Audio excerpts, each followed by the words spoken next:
Bab 756. Kamu adalah iblis itu. Ternyata nama Bella ini hampir dilupakan olehnya.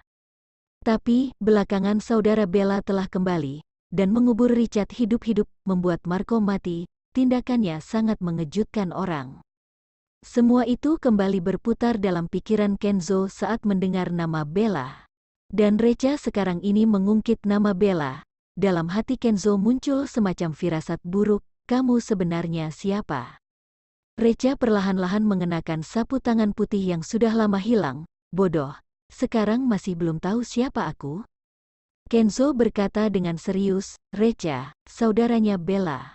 Baru-baru ini, di Midgard ada 2 korban tragedi pembunuhan. Apa semuanya dibunuh olehmu? Recha menganggukkan kepala. Kenzo menarik napas dalam-dalam. Sejak awal aku sudah tahu, kamu pasti akan datang kemari, tapi tidak disangka akan secepat ini. Oke, kalau begitu akan aku kirim kamu ke neraka terlebih dahulu. Selesai berkata, Kenzo tiba-tiba mengeluarkan pistol dari belakang punggung, mengarahkan pistol ke Recha dan bersiap ingin menembak. Dan tepat saat Kenzo mau menarik pelatuknya, Greedy Wolf di samping tiba-tiba bertindak. Greedy Wolf mengguncangkan tangan, sebuah belati bergerak turun dari lengan baju ke telapak tangan. Greedy Wolf memegang belati dan mengayunkannya dengan kuat. Kecepatan belati bagaikan kilat, menusuk ke pergelangan tangan Kenzo. Ah, Kenzo berteriak kesakitan. Belati Greedy Wolf menusuk tangannya hingga tembus dan tangannya tertancap ke dinding. Tangan Kenzo tertancap di dinding, pistol dalam tangan jatuh ke lantai. Darah segar mewarnai dinding putih menjadi merah. Pembunuhan. Orang-orang di tempat terkejut dan lari ketakutan. Orang biasa yang lahir di zaman damai seperti sekarang, bagaimana mungkin pernah melihat adegan pembantaian seperti ini? Justru aneh jika mereka tidak lari ketakutan. Recha memutar mata putih ke Greedy Wolf. Kecepatan kamu sangat lambat, pasti malas berlatih. Greedy Wolf menjawab dengan raut wajah bersalah. Maaf bang, aku terlalu lengah. Tidak menyangka laki-laki ini punya pistol. Jika orang lain yang mendengar perkataan ini, pasti akan sangat terkejut.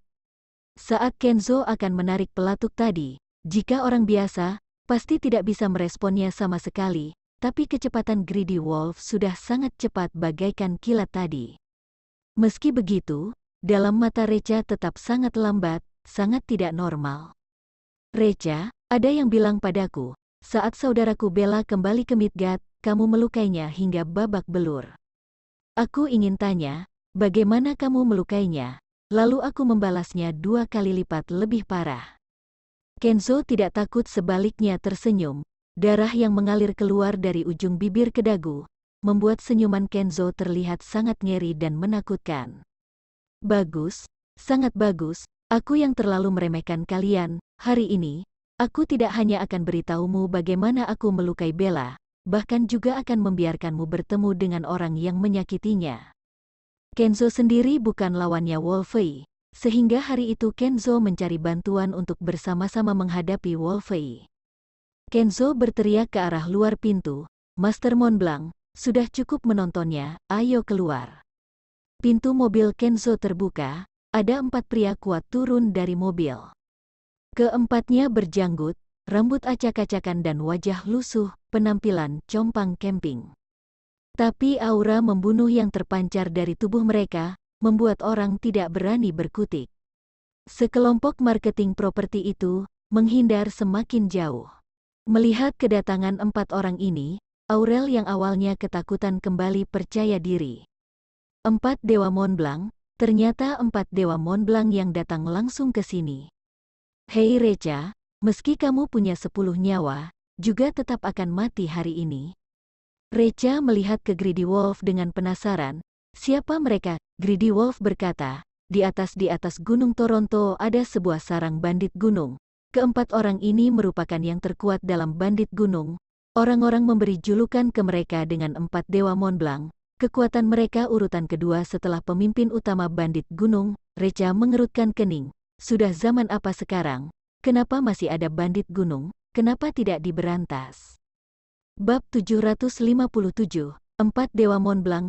Greedy Wolf berkata, Sarang bandit gunung ini sudah ratusan tahun, telah mengakar dan tak tergoyahkan, dan sejak lama telah menyatu dengan habitat lokal. Jika diberantas secara paksa, maka akan terlibat dalam masalah besar, lebih banyak buruknya dibanding untungnya. Oh.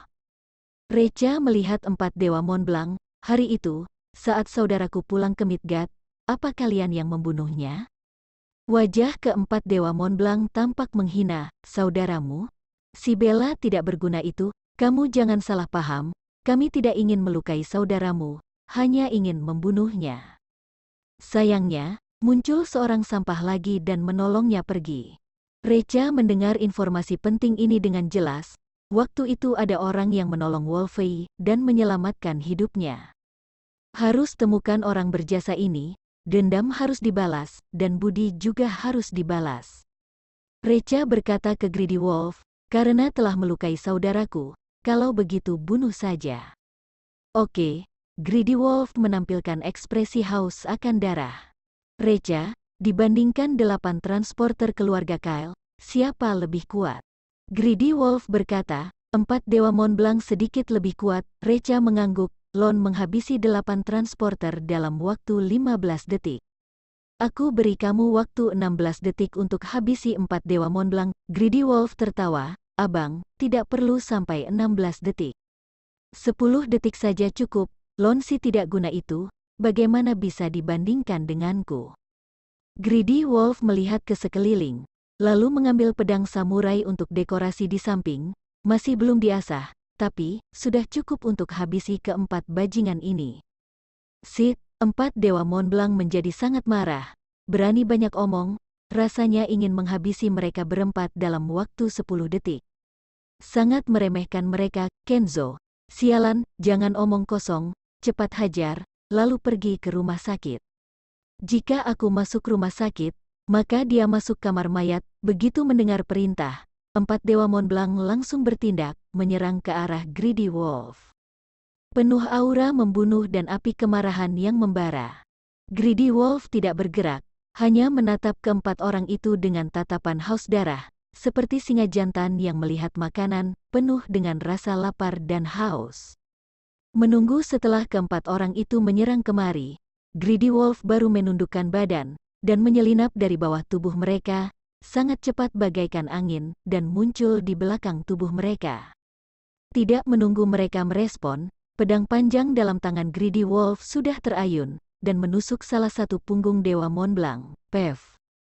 Greedy Wolf tidak berhenti sedikit pun, dan terus melaju ke depan. Dewa Mont Blanc satunya lagi yang berada di depan, tidak keburu mengelak, juga ikut tertusuk pedang panjang. Dalam sekejap, 2 dewa Mont Blanc ditusuk menjadi seperti tusuk sate. 2 dewa Mont Blanc yang tersisa sangat ketakutan, kali ini ketemu lawan keras. Jika mundur sekarang, sebaliknya hanya akan mati lebih cepat. Keduanya memanfaatkan waktu di saat Greedy Wolf masih belum mencabut pedangnya, lalu menyerang ke arahnya, satu dari kiri dan satu dari kanan. Greedy Wolf tersenyum, dia tidak mencabut pedangnya, melainkan menebas ke samping, memotong setengah pinggang kedua orang yang tertusuk seperti sate tadi. Puf, darah dan usus terayun keluar, pedang panjang yang bercucuran darah, kembali menebas dewa Mont Blanc yang berada di sisi kanan. Pinggang dewa Mont Blanc yang berada di sisi kanan itu hampir putus.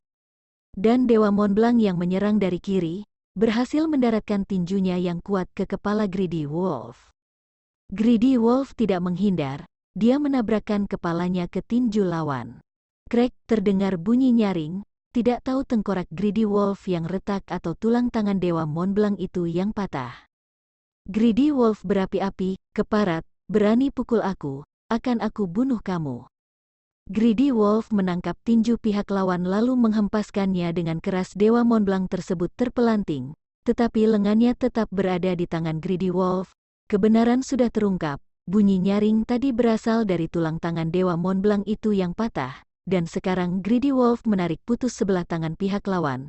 Setelah menghabisi 4 dewa Mont Blanc, Greedy Wolf melihat ke Recha dengan wajah bangga. Bang, berapa detik? Bab 758, Iblis yang kejam. Recha, 10 detik. Greedy Wolf tertawa, sudah kukatakan, Lon tidak sebanding denganku. Recha, kalian berdua imbang, asal kamu tahu, Lon bertarung tanpa senjata. Tawa Greedy Wolf langsung hilang, sia-sia merasa senang. Sebagian besar marketing properti telah kabur, dan marketing properti yang tersisa, kedua kaki mereka menjadi lemas dan tidak bisa kabur. Aurel juga ketakutan hingga terduduk di lantai, usus, darah segar, lengan putus. Semua elemen film horor ada. Recha berjalan ke samping Kenzo. Aku perbaiki sedikit, tadi kamu bilang meremehkan kami, perkataan ini tidak tepat. Tepatnya adalah, kamu terlalu meremehkan kami. Saat ini, Kenzo sudah sangat ketakutan. Yang dikatakan Recha benar, dirinya terlalu meremehkan musuh. Iblis ini bahkan mengubur orang hidup-hidup, sangat kejam, apalagi hanya sekelompok bandit gunung. Satu musuh dikubur hidup-hidup, yang satunya lagi dijatuhkan sampai mati, lalu bagaimana dengan dirinya? Akan seberapa parah? Kenzo tidak berani membayangkannya. Kenzo sudah tidak sanggup bersikeras lagi, dan memohon, lepaskan aku, aku. Aku berikan semua villa yang ada di sini padamu. Recha tersenyum menyeringai, kalau aku beri kamu 10 atau bahkan 100 villa dengan area villa yang sama seperti ini, apa kamu bisa kembalikan nyawa saudaraku? Kenzo putus asa, Recha bertekad tetap ingin membunuhnya. Recha, 2 pertanyaan. Pertama, saat kalian melukai saudaraku, dan saudaraku ditolong oleh seseorang, siapa orang itu? Kenzo segera jawab, itu Zaki, si pria tua, si senior tua. Recha melihat ke Greedy Wolf, dalam waktu 5 menit, aku mau semua data tentang senior Zaki. Greedy Wolf, oke. Recha, pertanyaan kedua, waktu itu bagaimana kalian menyakiti saudaraku? Kenzo sedikit mengalihkan pandangannya. Recha mengeluarkan belati, dan menancapkan telapak tangan Kenzo satunya lagi ke dinding. Jika berani mengalihkan pandangan kamu lagi, aku akan tancapkan kepalamu ke dinding. Kenzo melihat tatapan Recha yang menakutkan. Oh my god, tatapan apa itu? Penuh dengan aura membunuh, sangat tajam bagaikan pisau, langsung menusuk ke jantung. Hanya melihat sebentar, Kenzo sudah mulai pingsan. Recha menepuk-nepuk pipi Kenzo, agar Kenzo sedikit lebih sadar. Jawab pertanyaanku. Bagaimana Kenzo berani berbohong pada Recha? Dia menjawab dengan jujur, aku dan 4 dewa Mont Blanc, setiap orang menyayatnya sebanyak 5 kali. Recha mengerutkan alis dan mulai berhitung, 5 orang, setiap orang 5 sayatan, total 25 sayatan. Jika dibalas 2 kali lipat maka total 50 sayatan. Selain 2 sayatan barusan, masih ada 48. Kenzo langsung tercengang. Disayat sebanyak 48 kali oleh Recha, apa dirinya masih bisa hidup? Greedy Wolf memberikan pedang ke Recha. Pedang sejak tadi telah bengkok dan masih meneteskan darah. Recha mengambil dan mengayunkan pedang ke arah Kenzo. Kilatan pedang sangat cepat. Kecepatan pedang sama sekali tidak bisa dilihat oleh mata. Setelah 48 tebasan kemudian, tubuh Kenzo telah terluka parah dan meneteskan darah segar. Seluruh badan, dari atas hingga bawah, tidak ada daging yang tidak terluka. Meski setiap tebasan berhasil mengenainya, namun Kenzo masih tetap hidup. Kenzo menundukkan kepala, dan ketakutan setengah mati saat melihat tubuhnya yang telah hancur. Kenapa sudah ditebas seperti ini masih bisa hidup? Hidup bagaikan mati. Recha juga melihat ke Aurel. Saat ini, Aurel merasa dirinya sedang dilihat oleh dewa kematian. Kedua kakinya lemas, dan berlutut kepada Recha. Recha tersenyum menyeringai, budak tetap budak, meski telah jual diri, tetap tidak punya hak untuk berlutut di depan master. Bab 759, bertemu Tokia secara kebetulan. Aurel tengkurap di atas lantai, bersujud pada Recha. Begini, tidak perlu melihat tatapan Recha lagi, sangat menakutkan. Recha melepaskan sapu tangan putihnya dan melihat ke Greedy Wolf. Apa sudah selidiki? Data senior Zaki yang pernah menolong Bella pada waktu itu? Greedy Wolf segera memberikan HP ke Recha. Sudah selidiki dengan jelas, oke. Recha mengambil HP dan melihatnya. Ayo pergi, untuk balas budi. Sekalian bawa bocah ini. Recha mengulur tangan, menunjuk ke Kenzo. Kelopak mata Kenzo berkedut dan langsung shock, OMG, ini masih belum selesai. Greedy Wolf menyeret tubuh Kenzo yang hancur, dan mengikuti Recha dari belakang, berjalan keluar dari villa. Alhasil saat baru Jaian keluar dari pintu, Recha melihat Tokia dan Miranda sedang menuntun kru syuting berjalan kemari. Recha mengerutkan alis, untuk apa Tokia datang ke sini? Untuk memotret pemandangan di sini, Recha berpikir sejenak, lalu berbalik mengganti arah, tidak berencana bertemu dengan Tokia. Pertama, karena Recha tidak ingin Tokia melihat dirinya yang begitu kejam, agar tidak meninggalkan kesan yang tidak baik. Kedua, karena di sini ramai dan mudah disadari, jika orang-orang melihat dirinya dan Tokia terlalu dekat, maka tidak baik untuk Tokia. Gadis ini sebaiknya cepat selesaikan syuting dan cepat pergi. Tetapi, Tokia dan Miranda telah melihat Recha, tentu saja, hanya melihat punggungnya. Tokia, bukankah itu pahlawan tanpa tanda jasa? Benar-benar sangat kebetulan. Miranda, iya, lihat, kenapa dia menyeret orang yang berlumuran darah itu. Tokia, ayo, masuk ke ruang marketing properti dan tanyakan kenapa. Alhasil setelah tanya baru tahu, ternyata pahlawan tanpa tanda jasa menghajar pihak lawan demi balas dendam untuk saudaranya. Miranda berdecak, sangat mulia dan adil. Pantas disebut seorang pahlawan. Tokia sebaliknya menggelengkan kepala, terlalu sadis dan keras. Sudahlah, cepat pergi potret, jangan buang waktu. Melihat pemandangan sini yang begitu indah dan jernih, Tokia menampilkan ekspresi mendambakan, betapa bagusnya jika aku dan Recha bisa beli sebuah villa, dan menghabiskan masa tua bersama di sini. Miranda berkata menyayangkan, sayangnya, aku dengar villa sini hanya dijual beberapa buah ke pihak luar, sisanya digunakan pemiliknya untuk diberikan pada orang lain. Dan beberapa kuota untuk dijual itu, mungkin telah direbut sama yang lain, kita tidak akan bisa membelinya. Recha sedang mengamati data Zaki dalam mobil Gungnir L5. Zaki, berkarir dalam pengobatan tradisional, cukup terkenal di Midgard pada tahun-tahun awal, mendirikan sebuah perusahaan farmasi yang bernama Kalbe, sebuah perusahaan yang cukup terkenal dalam Midgard, juga termasuk orang kaya dan berpengaruh. Wolfey pernah belajar jarum eksodia dari Recha, dan tahu sedikit tentang teknik dasar jarum eksodia. Kebetulan Zaki meneliti tentang jarum eksodia, keduanya pernah mengeksplorasi keterampilan medis bersama, perlahan-lahan keduanya menjadi teman. 5 tahun lalu, saat Wolfey kembali ke Midgard, dia dikepung oleh Kenzo dan lainnya. Kebetulan kejadian itu dilihat Zaki. Zaki mempertaruhkan nyawa pergi menolongnya, dan Wolfey baru punya secercah harapan hidup. Ini membuat Kenzo dendam padanya, dan selalu bertentangan dengan Zaki. Yang kebetulannya adalah, keluarga Kenzo juga mengoperasikan perusahaan farmasi, dan punya reputasi yang sangat tinggi dalam bidang farmasi. Keluarga Andres mengancamnya, agar semua perusahaan yang berhubungan dengan industri farmasi, tidak boleh bekerja sama dengan Kalbe. Bahkan, keluarga Andres juga telah merencanakan banyak masalah medis, untuk menimbulkan beberapa kecelakaan medis di Kalbe, agar reputasi Zaki rusak. Karena ditolak dan dikucilkan oleh industri farmasi, nama baik juga telah rusak, keluarga Zaki merosot dengan cepat. Grup Kalbe yang begitu besar, saat ini menjadi sebuah aula medis kecil, dan masih terus berusaha untuk bertahan.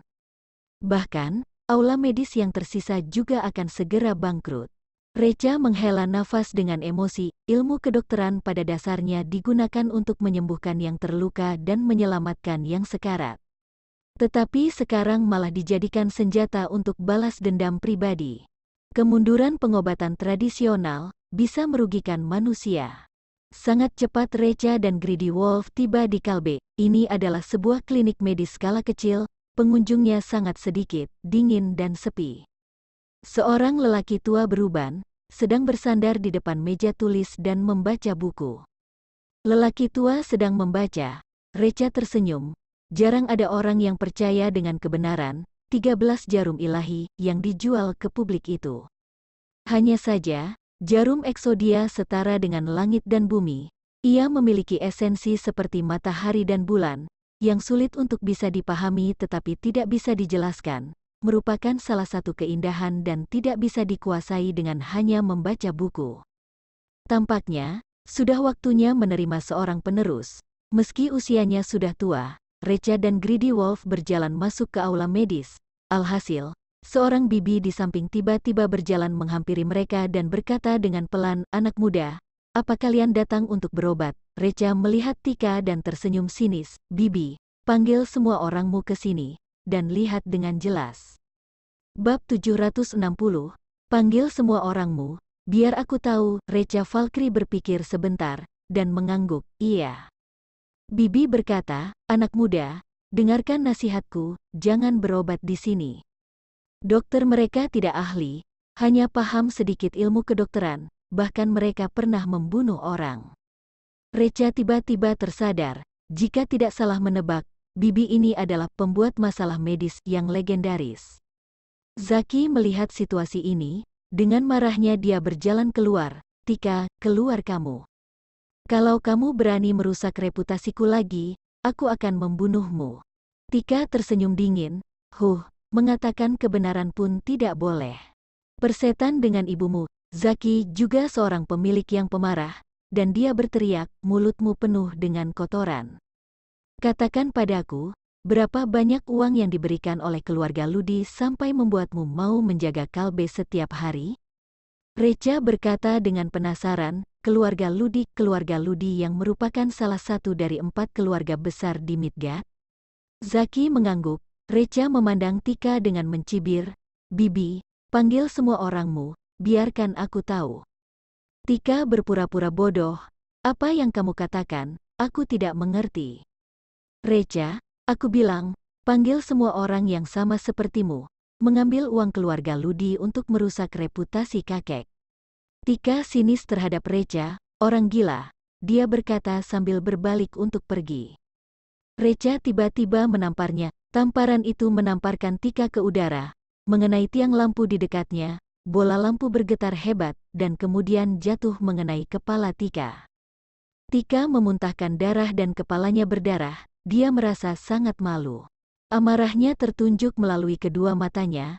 "Bajingan, kamu berani memukulku, cari mati. Ayo, ayo semuanya, ada yang menyerang di sini." Zaki tiba-tiba menjadi panik. "Anak muda, kamu ceroboh. Kamu cepat pergi, dia adalah orang keluarga Ludi, kamu tidak bisa mengganggunya." Recha memandang Zaki sambil tersenyum, "Di dunia ini, tidak ada keberadaan yang tidak bisa kuganggu." Zaki tersenyum pahit, anak muda ini suka melawan ketidakadilan, dan itu adalah hal baik, tetapi tidak baik jika kamu menyombongkan diri. Saat ini, belasan orang-orang lewat yang berkeliaran di sekitar Kalbe satu persatu mengelilingi dan menyerang Recha. Hei, menyerang orang di siang bolong, apakah kamu tidak menempatkan hukum di matamu? 100.000 yuan, kalau kurang 1 sen kamu jangan harap untuk pergi." Kami adalah orang dari keluarga Ludi, aku sarankan kamu keluarkan uangmu, atau keluarga Ludi akan membunuhmu dalam sekejap mata. Recha melihat belasan orang onar medis itu dan mencibirnya. "Berapa banyak uang yang diberikan oleh keluarga Ludi, sehingga pantas untuk kalian membuat orang mati?"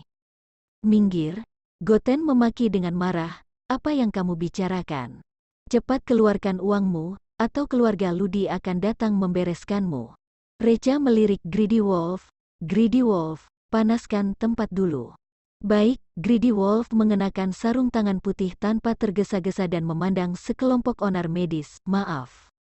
Semua orang masih belum sadar dengan situasinya," dan Greedy Wolf bergegas membanting tinjunya menuju kerumunan. Suara tinju hingga ke daging terus terdengar tanpa henti. Dalam waktu kurang dari 5 menit, semua onar medis yang memamerkan kekuatan terjatuh ke tanah semua, hidung dan wajah mereka bengkak, dan wajah mereka berlumuran darah, tidak jauh lebih baik dari Tika. Goten berteriak histeris, "Sialan, berani memukul kami, sungguh berani sekali." Greedy Wolf berlutut, "Aku tidak ingin mengatakan hal yang sama untuk kedua kalinya.